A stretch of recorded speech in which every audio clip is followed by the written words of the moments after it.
عرض ادب مجدد عزیزان، برای اینکه بتونیم مقاله ایجاد بکنیم لازمه که حساب کاربری داشته باشیم. بدون حساب کاربری شما میتونید مقالات رو ویرایش کنید، یعنی با آی پی، بهش میگن ویرایش آی پی. خب آی پی شما مشخص میشه، حالا ممکنه مخاطرات امنیتی واسهتون داشته باشه، اما برای ایجاد مقاله فقط باید حساب کاربری داشته باشید. خب حالا با هم میریم حساب کاربری بسازیم. همون صفحه‌ای که بودیم یا هر صفحه‌ای که هستید مهم نیست، این بالا سمت چپ نوشته که ساخت حساب، روش کلیک میکنیم.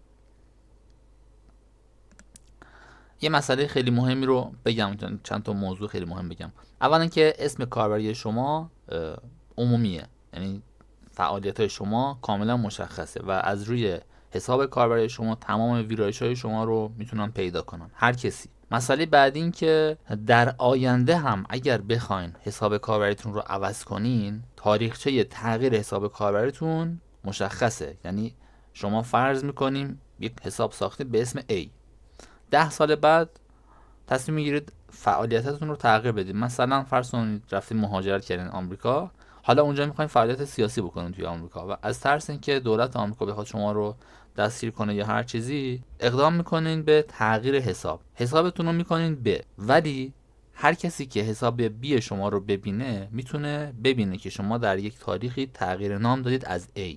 اون حساب اسم اصلیتون پس مشخص میشه. بریم بسازیم. راجع به ایمیل هم در ادامه توضیح خواهم داد. نام کاربری رو وارد میکنم، یه نام کاربری همینجوری، مثلا user for w in r.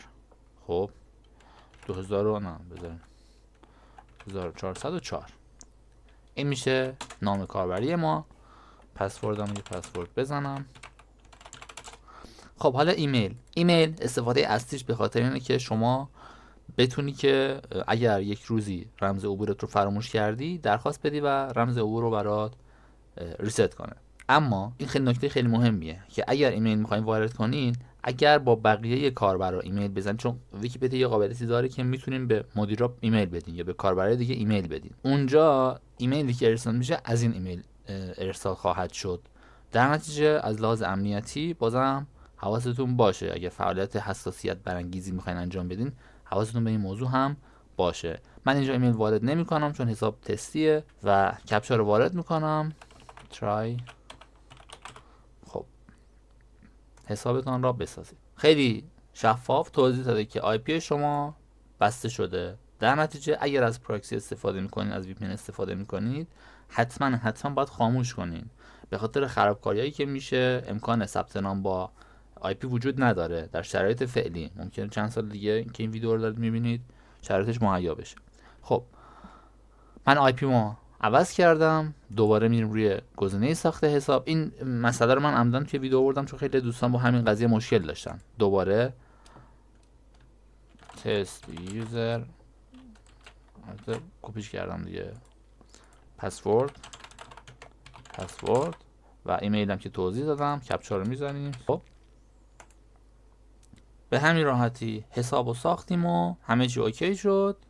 حالا اینجا یه سری اطلاعات ازتون میپرسه که پر میکنین و اینجا هم یه بخش خیلی مهم میشینه. اینجا یه پیامی میاد واسه شما این بالا، اگر اینترنت یاری کنه.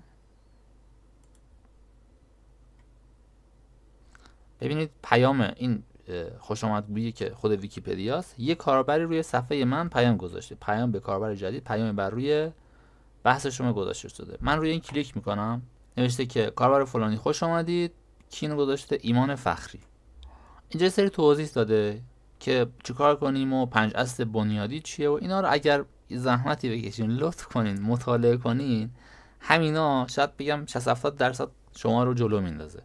ولی خب افراد بالاخره حوصله ندارن مطالعه کنن این حرفا. ما اینجاییم که ویدیو ضبط کنیم تا همه این مسائل رو توضیح بدیم، یعنی خارج از این ما چیزی نمیگیم. این قسمت هم تموم شد. بریم برای قسمت بعدی. مرسی که همراه من بودین. فعلا خدا نگهدار.